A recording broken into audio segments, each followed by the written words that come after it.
Bismillahirrahmanirrahim. Assalamualaikum warahmatullahi wabarakatuh. Alhamdulillahirabbil alamin.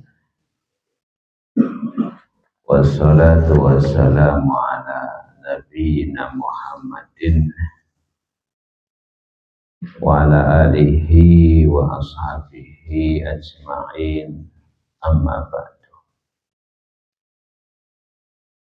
Allahumma alimna ma jahilna wanfa'na bima 'allamtana wa zidna ilman nafi'an ya rabbal alamin. Bapak Ibu jamaah Masjid Al-Mubarak yang mudah-mudahan dimuliakan oleh Allah Subhanahu wa ta'ala. Alhamdulillah pada malam hari ini Allah Subhanahu wa ta'ala masih memberikan kemudahan kepada kita untuk hadir di majelis ilmu. Mudah-mudahan Allah Subhanahu wa ta'ala memberikan barokah ilmu yang bermanfaat dan memberikan istiqomah. Kita lanjutkan pembahasan kitab Bulughul Maram sampai pada Kitabul Janaiz, tentang pembahasan yang berkaitan dengan jenazah. Jadi pokok pembahasan yang dibahas di dalam Kitabul Janaiz yang ada di dalam kitab Bulughul Maram berkaitan dengan hak-haknya si mayit. Jadi haknya mayit itu ada 4. Artinya hak yang harus ditunaikan oleh orang yang masih hidup untuk si mayit. Yang pertama adalah memandikan. Yang kedua adalah mengkafani. Yang ketiga adalah menyolati. Yang keempat adalah menguburkan. Nah, jadi ini 4 hak mayit yang harus ditunaikan. Dan juga Kitabul Janaiz ini berkaitan juga masalah ziarah kubur dan juga masalah taksiyah dan juga masalah yang berkaitan dengan jenazah. Nah, kita awali hadis yang pertama di dalam Kitabul Janaiz. Kalau urut-urutan hadis dari awal kitab Bulughul Maram, hadis ke-534. Mungkin penulisannya, tartib hadisnya, penomorannya berbeda dengan apa yang ada di dalam kitab saya. Wa an Abi Hurairah radhiyallahu anhu.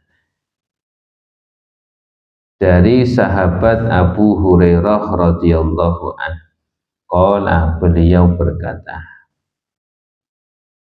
qala Rasulullah sallallahu alaihi wasallam, telah bersabda Rasulullah sallallahu alaihi wasallam, aksiru, perbanyaklah kalian, dzikra hazimil ladzat, mengingat perkara yang memutuskan semua kelezatan.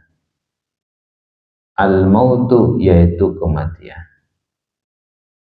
Rawahu Tirmidzi, hadis riwayatkan Tirmidzi, wan Nasa'i dan Imam Nasa'i, wa sahahahu Ibnu Hibban dan disahihkan oleh Ibnu Hibban. Bapak ibu-ibu yang dimuliakan oleh Allah, hadis ini adalah anjuran, sangat ditekankan bagi seseorang untuk senantiasa mengingat kematian. Karena kematian itu adalah sesuatu yang pasti dialami oleh setiap manusia. Maka ketika ajal kita sudah tiba, maka pada saat itulah kita akan berpisah dan meninggalkan dunia ini. Maka Nabi mengatakan, perbanyaklah mengingat perkara yang memutuskan semua kelezatan. Artinya kematian itu datangnya secara tiba-tiba. Ada orang di dalam puncak kekayaannya, tiba-tiba ajal datang, kemudian meninggal. Ada orang yang baru saja menikmati hasil jerih payah daripada kerjanya dia, kemudian tiba-tiba Allah wafatkan dia. Ketika orang dalam keadaan menikmati kemaksiatan, tiba-tiba Allah cabut nyawanya. Jadi mengapa di sini disebutkan dengan pemutus? Pemutus itu artinya datang secara tiba-tiba. Itu namanya pemutus. Pemutus apa? Segala kenikmatan. Maka ketika orang sedang menikmati kehidupan dunia, entah itu dengan hartanya, entah itu dengan kedudukannya, maka ketika ajal sudah datang, tidak ada tawar-menawar, harus selesai semua kelezatan yang ada di dunia ini. Nah, maka di sini perbanyak mengingat kematian, perbanyak mengingat perkara yang senantiasa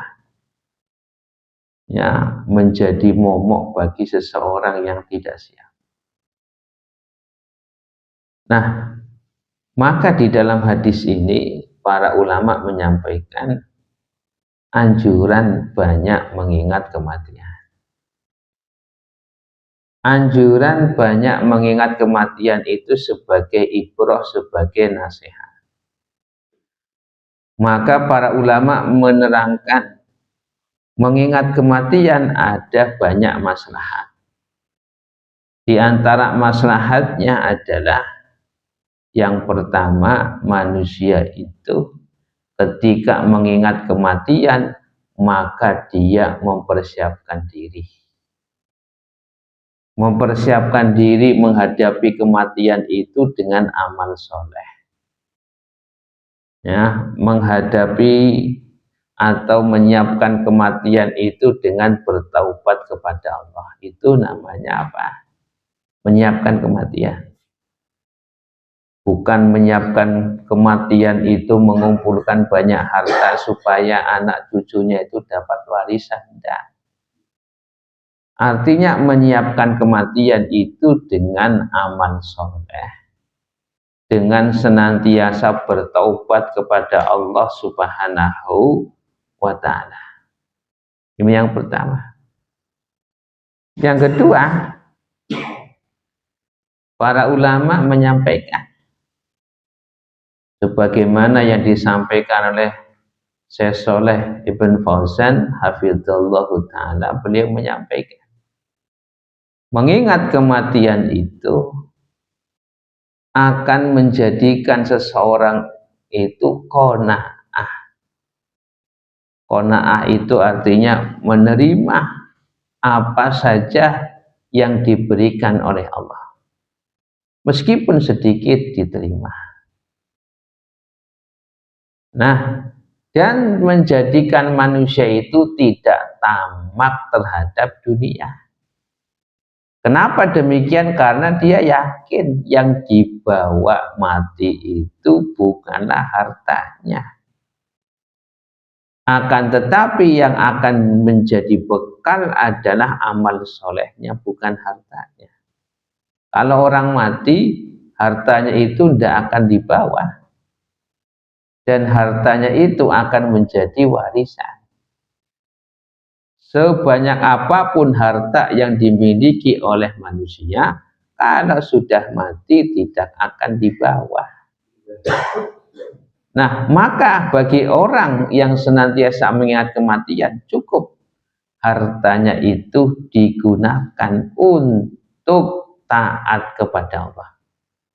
Karena hakikatnya harta yang kita miliki adalah apa yang kita gunakan untuk ketaatan kepada Allah Subhanahu wa ta'ala.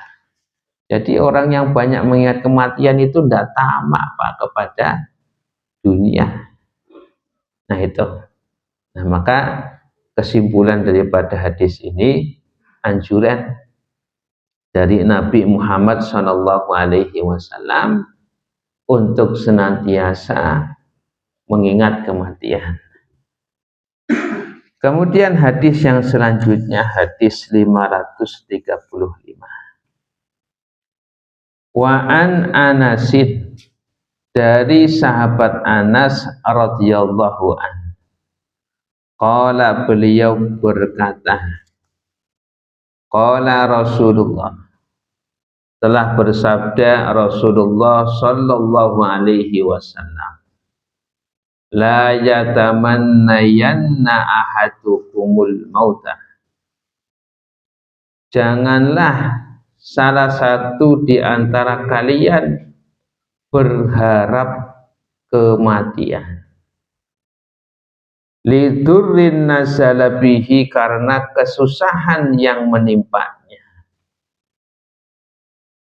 Fa in kana la budda mutamanniyan, maka jika terpaksa berharap kematian, falyakul, maka katakan, Allahumma ahyini, ya Allah panjangkanlah umurku, maka natil hayatu khairan li, selama kehidupan itu baik untukku, wa tawaffani, dan wafatkanlah aku, idza kanatil wafatu khairan li, jika kematian itu lebih baik untukku.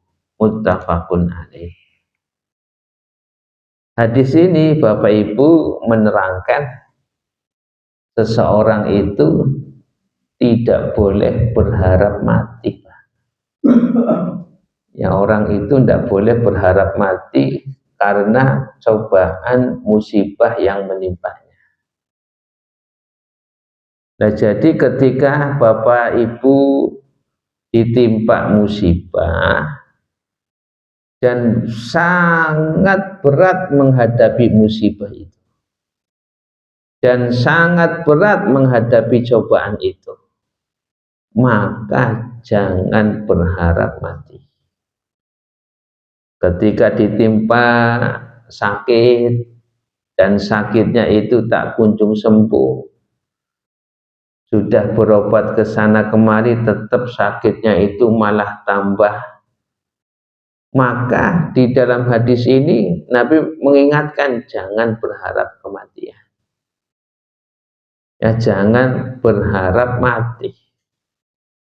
Ketika ada seseorang terkena musibah atau cobaan di dalam masalah apapun dan tidak tergambar jalan keluar, maka jangan putus asa sehingga dia itu berharap mati menjemputnya. Nah, maka di dalam kehidupan pasti kita itu mengalami masalah. Di dalam kehidupan pasti kita itu mendapati cobaan. Di dalam kehidupan kita itu menjumpai musibah. Akan tetapi jangan sampai cobaan, musibah, masalah yang menimpa kita menjadikan kita itu putus asa sehingga kita itu berharap kematian menjemput kita. Itu tidak boleh. Mengapa demikian? Karena orang yang berharap kematian di dalam musibah, di dalam masalah, di dalam cobaan yang ada di dunia, itu menunjukkan ketidaksabaran di dalam menghadapinya. Ya, maka kan seseorang ketika ditimpa musibah dan cobaan, maka seseorang itu dituntut untuk sabar dan yakin kepada siapa? Allah Subhanahu wa Ta'ala. Nah, kemudian berharap kematian. Ketika seseorang mengharapkan kematian di dalam menghadapi masalah, kalau Allah kabulkan, dia itu mati. Padahal kehidupan itu baik baginya. Bisa jadi ketika dia itu hidup, maka Allah kasih kesempatan beramal soleh. Kalau dia bisa beramal soleh, berarti apa? Pahalanya itu bertambah banyak. Kalau dia itu berbuat dosa, maka masih ada kesempatan untuk bertaubat. Nah, maka ketika orang berharap kematian, kemudian Allah kabulkan, padahal kehidupan itu, ya, dia tidak tahu akan baik baginya. Nah, kemudian Bapak Ibu yang mudah-mudahan dimuliakan oleh Allah. Akan tetapi ketika dalam keadaan yang sangat buntu, menghadapi masalah, buntu, tidak kunjung menemukan jalan keluar. Ketika menghadapi musibah, menghadapi cobaan, buntu, maka urusannya serahkan kepada Allah, sembari mengucapkan, ya Allah, jika hidup itu baik bagi saya, maka panjangkanlah umur saya. Tetapi jika hidup itu akan membuat saya itu lebih jelek, maka wafatkanlah aku, ya Allah. Artinya ini menyerahkan urusannya kepada siapa? Kepada Allah jika sangat terpaksa. Jadi ya, doanya jangan mengatakan, ya Allah, matikanlah saya saja, ya Allah. Jangan. Akan tetapi doanya bagaimana? Ya Allah, jika hidup itu memang baik bagi saya, ya Allah, maka jangan wafatkan aku sekarang, ya Allah. Akan tetapi jika hidup itu akan menjadi saya lebih jelek, ya Allah, maka wafatkanlah aku, ya Allah. Nah itu. Nah, kemudian Bapak Ibu yang mudah-mudahan dimuliakan oleh Allah, para ulama mengatakan kalau berharap kematian karena musibah, karena cobaan dunia, maka itu hukumnya haram, tidak boleh. Nah, akan tetapi kalau mendapatkan cobaan fitnah di dalam agama, ya, takut akan fitnah dalam keimanan, takut akan fitnah di dalam agama, agamanya terancam, keimanannya terancam kalau dia itu hidup. Maka para ulama menyampaikan boleh berharap kematian dalam kondisi ketika terfitnahkan di dalam urusan agama. Artinya ketika dia itu hidup, maka agamanya akan terancam, imannya akan terancam, dan dia itu akan menghadapi fitnah yang lebih besar kalau dia itu masih hidup. Maka dalam kondisi seperti itu, ya para ulama menyampaikan boleh untuk berharap kematian. Sebagaimana apa yang disampaikan oleh Nabi di dalam hadis riwayat Tirmidzi. Nabi mengatakan, wa iza aradta bi ibadika fitnatan. Ya Allah, jika engkau menghendaki memberikan fitnah, ujian di dalam agama, di dalam keimanan, fakbitni, maka wafatkanlah aku menuju engkau ya Allah, ghairu maftunin, dalam keadaan tidak kena fitnah. Jadi kalau memang ya takut kena fitnah dalam urusan agama, dalam urusan keimanan, agamanya terancam kalau dia itu hidup, agamanya terancam kalau memang dia diberi umur panjang, nah keimanannya juga akan terancam, maka para ulama menyampaikan boleh untuk berharap kematian. Begitu juga apa yang dihadapi oleh Siti Maryam, ya, ibunda Nabi Isa alaihis salam. Bagaimana ketika beliau Siti Maryam menggendong Nabi Isa, kemudian orang-orang Yahudi mencelaknya, orang Yahudi mencercanya, orang Yahudi memfitnahnya, bahkan mengeluarkan kata-kata yang hina.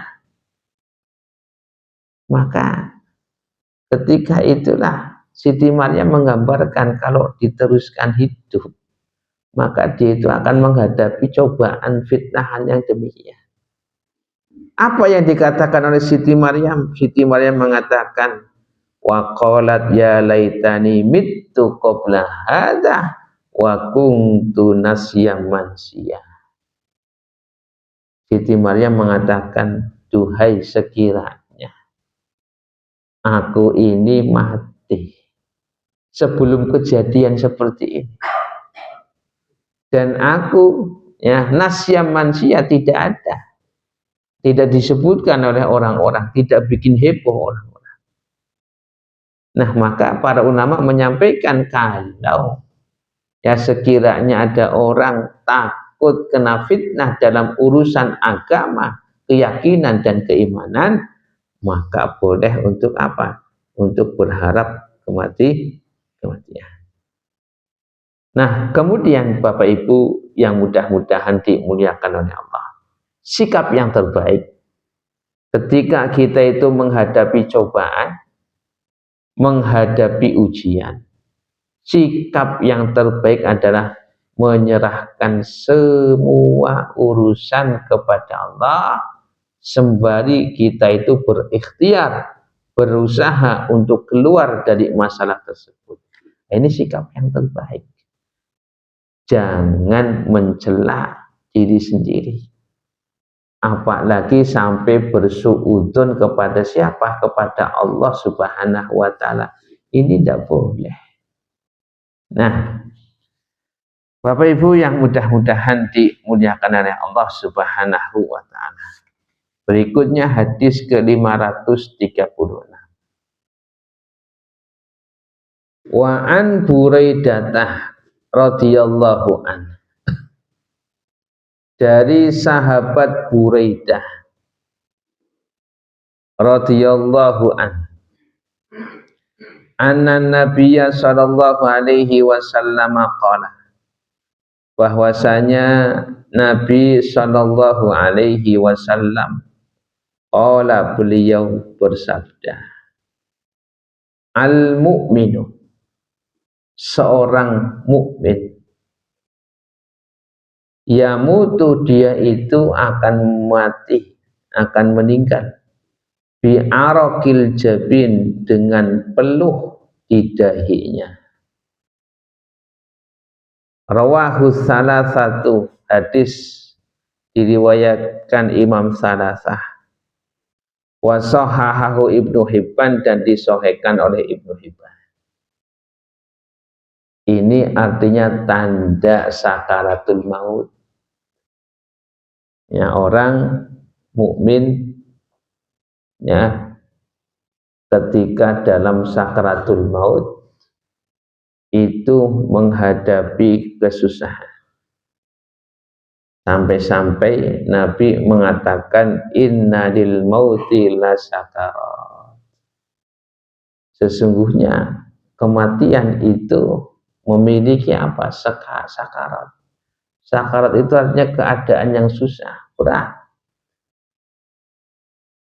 Maka ketika seorang mukmin dalam keadaan sakaratul maut, diterangkan oleh Nabi, ya, di situ diterangkan di dahinya.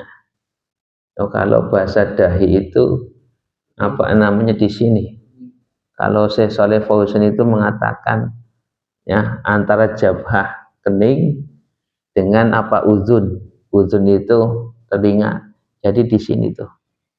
Ya ada keringat. Ya jadi keringat di sini. Ya antara telinga dan apa namanya kening di sini.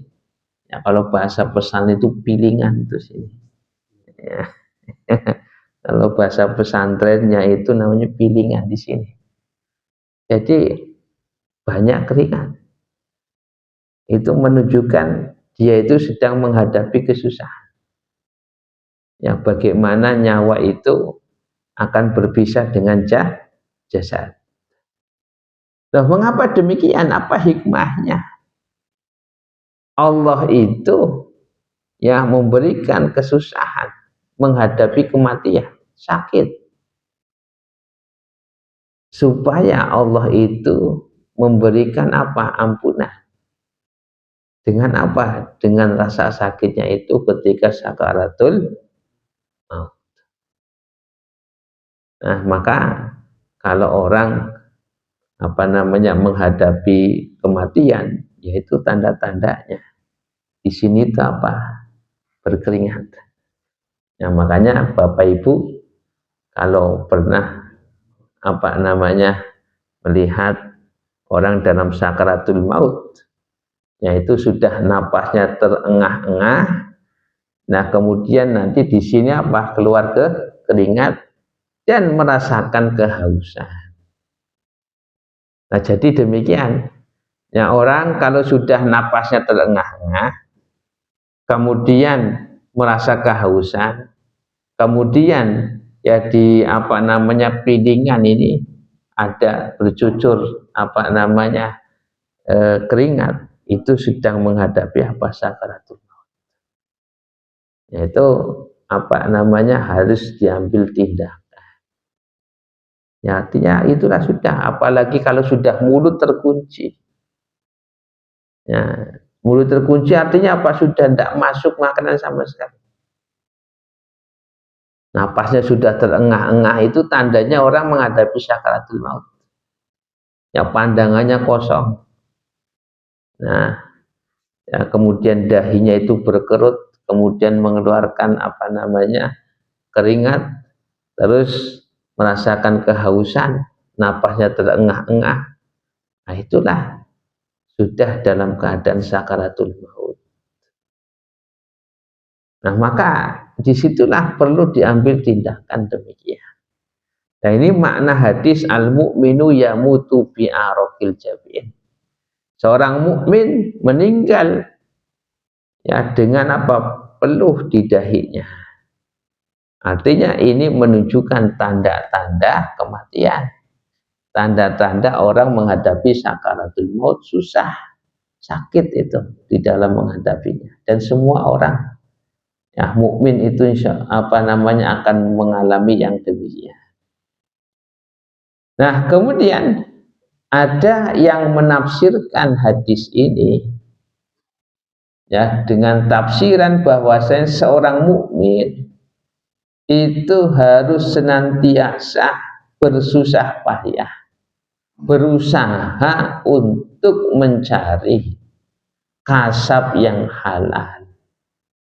Ya, mencari apa? Kasab yang halal sampai maut menjemputnya. Artinya ini tafsiran, ya disebutkan tafsiran lain. Makna dari hadis ini adalah seorang muslim itu harus berusaha, harus bersusah payah. Untuk apa? Untuk mencari kasab. Kasab itu artinya apa namanya? Pekerjaan yang hasilnya itu hasil yang halal. Itu demikian. Ini tafsiran ya, oleh sebagian ulama.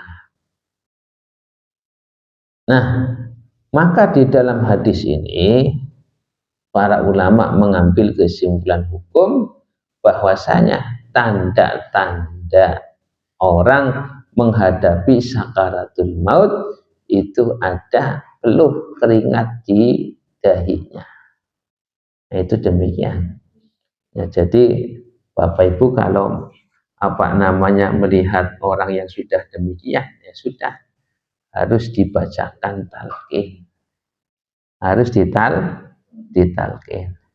Maka hadis yang selanjutnya adalah masalah talqin. Nah, ini anunya apa namanya tertibnya hadis Bulughul Maram itu luar biasa, berurutan satu masalah. Ya, jadi hadis 536 itu bagaimana tanda-tanda orang menghadapi sakaratul maut. Nah, hadis ke 537 apa yang harus dilakukan bagi orang ya ketika melihat orang dalam keadaan sakaratul maut. Wa an Abi Sa'idin wa Abi Hurairah radhiyallahu anhu maqala. Dari Abu Sa'id wa Abi Hurairah dan Abu Hurairah radhiyallahu anhu. Qala mereka berdua berkata, qala Rasulullah sallallahu alaihi wasallam, telah bersabda Rasulullah sallallahu alaihi wasallam, laqinu mautakum la ilaha illallah. Talkinilah mautakum orang yang sedang sakaratul maut. La ilaha illallah dengan kalimat la ilaha illallah. Rawahu Muslimun, hadis riwayat Muslim, wa arba'ah dan Imam arba'ah. Lanjut hadis 538. Wa an Ma'qil ibni Yasar, dari sahabat Ma'qil ibni Yasar radhiyallahu anhu, anna Nabiyya sallallahu alaihi wasallam, bahwasanya Nabi sallallahu alaihi wasallam qala, beliau bersabda, iqra'u ala mautakum, bacakanlah kepada orang yang dalam sakaratul maut di antara kalian Yasin dengan surat Yasin. Rawahu Abu Dawud, hadis riwayat Abu Dawud, wan Nasa'i dan Imam Nasa'i, wa sahahahu Ibnu Hibban dan disahihkan oleh Ibnu Hibban. Hadis 538 ini meskipun secara sanad ada dhaif atau kedhaifan, akan tetapi hadis ini banyak syawahid. Syawahid itu adalah hadis-hadis yang lain yang menguatkan. Nah, maka hukumnya naik kepada boleh diamalkan karena ada apa? Ada syawahid penguat-penguat. Nah, yang pertama yang ingin saya bahas, apa yang dimaksud dengan mauta? Mauta di sini bukanlah orang yang sudah mati, bukan. Mauta di sini artinya al-muhtadhar, alladzi hadarahul maut, yaitu orang yang dalam keadaan sakaratul maut. Jadi mauta di sini orangnya dalam keadaan sakaratul maut, bukan sudah mati. Nah, maka di sini hadis menunjukkan ketika ada orang dalam sakaratul maut, maka harus ditalqin. Ya, talqinnya apa? La ilaha illallah. Ya, dibisikkan di telinganya. Karena dalam masa-masa itu luar biasa banyak gangguan. Ya, bacakan la ilaha illallah. Hikmahnya apa? Hikmahnya supaya dia itu mengakhiri ucapannya di dunia dengan kalimat la ilaha illallah. Makanya Nabi Muhammad SAW di dalam riwayat Ahmad dan Abu Dawud, Nabi menyampaikan man kana akhiru kalamihi la ilaha illallah dakhalal jannah. Barang siapa yang akhir katanya, barang siapa yang akhir ucapannya di dunia adalah kalimat la ilaha illallah, maka dia itu akan masuk surga. Ini hikmahnya. Hikmahnya orang ditalkin. Jadi talqinnya itu dalam keadaan sakaratul maut. Ini supaya apa? Ya, itu dibisikkan, Pak. La ilaha illallah. Sudah bacakan aja la ilaha illallah. Dibacakan saja la ilaha illallah. Nah, jadi hikmahnya supaya kalimat la ilaha illallah itu menjadi akhir dari ucapannya ya. Nah, kemudian di dalam hadis 538 ini dianjurkan bagi orang dalam sakratul maut dibacakan surat Yasin. Ya, dibacakan apa? Surat Yasin.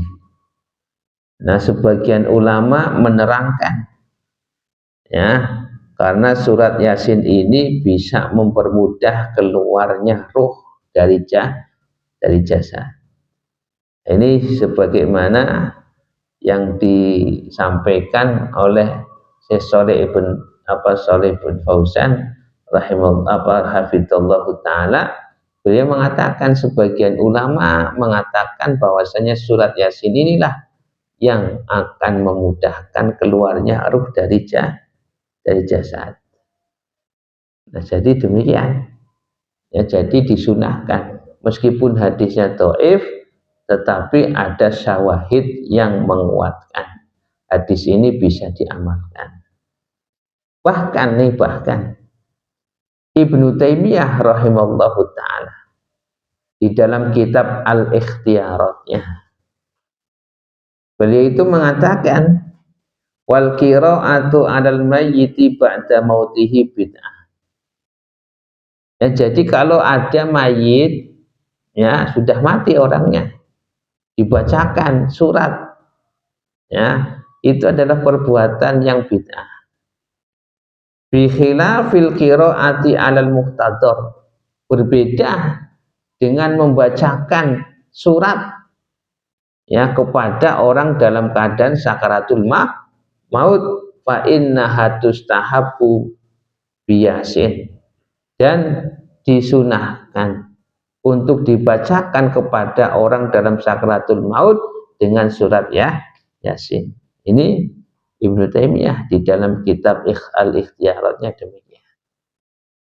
Nah, jadi apa namanya, kalau ada orang sakaratul maut tidak apa-apa dibacakan Yasin. Dan juga apa namanya, Syekh Shalih bin Fauzan hafizallahu taala juga menguatkan pendapat daripada Ibnu Taimiyah. Nah, jadi dibacakan Yasin. Ya, dengan surat Yasin itu mudah-mudahan Allah Subhanahu wa taala yang memudahkan orang tersebut dalam sakaratul maut. Nah, kemudian hadis 539.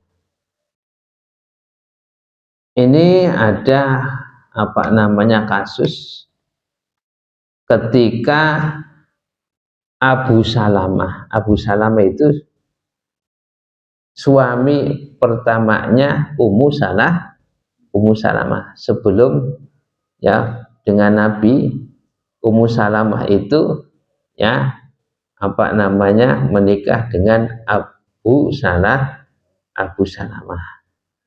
Nah, wa'an Ummi Salamah, dari Ummu Salamah. Ummu Salamah radhiyallahu anha qalat, beliau berkata, dakhala Rasulullah sallallahu alaihi wasallam. Rasulullah sallallahu alaihi wasallam menjenguk Abu Salamah, sedangkan beliau itu sudah meninggal. Wa qad syaqqa basaruhu fa aghmadahu. Ketika Nabi itu menjenguk, Abu Salamah itu sudah apa? Tidak ada. Sudah meninggal. Dalam keadaan mata beliau itu apa namanya terbuka. Ya, kalau bahasa kita itu apa, matanya terbuka itu. Ya, menghadap ke atas sana. Ya. Fa'aghmadahu, kemudian Nabi segera menutup matanya. Tsumma qala, kemudian Nabi bersabda, innar ruha idza qubida ittaba'ahul basar. Sesungguhnya roh itu idza qubida, ketika dicabut, ittaba'ahul basar, maka diikuti oleh mata. Artinya diikuti oleh mata itu mata kita melihat ruh itu diambil atau ruh itu dicabut. Ya, ruh itu dicabut itu dari ujung kaki, ujung jempol kaki dicabut, tarik.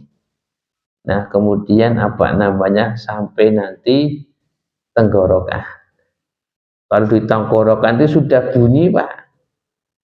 Nah, kalau sudah tenggorokan sudah leles, itu nanti matanya itu sana. Ya, matanya itu ke atas. Ya, itu. Nah, maka biasanya kalau itu sudah mata segera ditutup, kemudian apa namanya kedua tangan disedekapkan, kaki diluruskan biar tidak kaku. Nah, jadi demikian. Nah, coba kalau yang apa namanya pernah melihat orang dalam sakratul maut, kakinya itu anak dulu itu. Ya, kemudian nanti ketika sampai dada, sampai tenggorokan, itu nanti bunyi, Pak. Nah, sudah itu sudah ditalkin aja terus. Nah, kalau sudah diangkat, dicabut ruhnya, matanya itu apa? Yang mengikuti, matanya itu melihat ruh itu dicabut.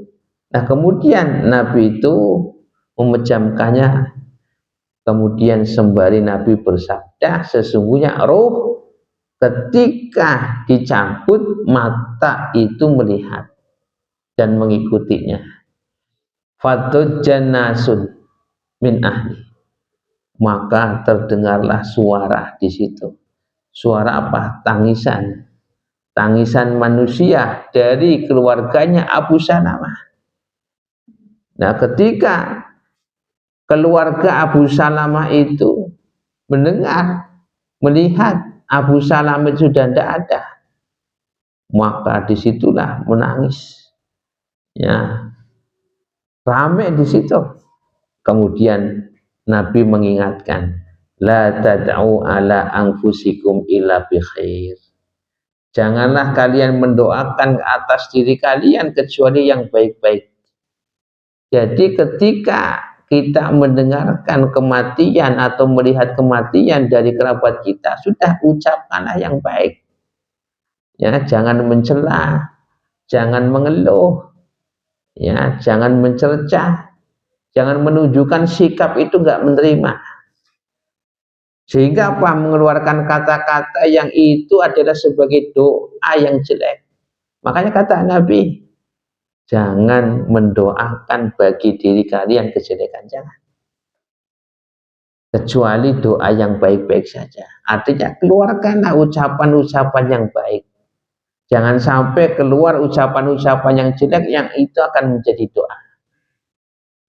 Kenapa demikian? Fa'inal malaikata tu'amin. Karena malaikat itu juga hadir mengamini doa, mengamini apa yang kalian lakukan.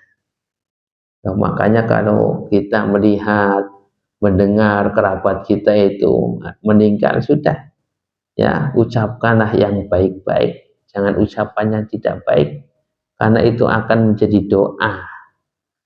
Tsumma qala, kemudian Nabi berdoa, Allahumma gfir li Abi Salamah. Ya Allah, ampunilah Abu Salamah ya Allah. Warfa' darajatahu fil mahdiyin, dan angkatlah derajatnya di tempat orang-orang yang diberi petunjuk. Wafsah lahu fi qabrihi, dan luaskanlah kuburnya. Wa nawwir lahu fihi, dan terangilah kuburannya. Wa khlufhu fi aqibih, dan gantilah yang baik setelahnya.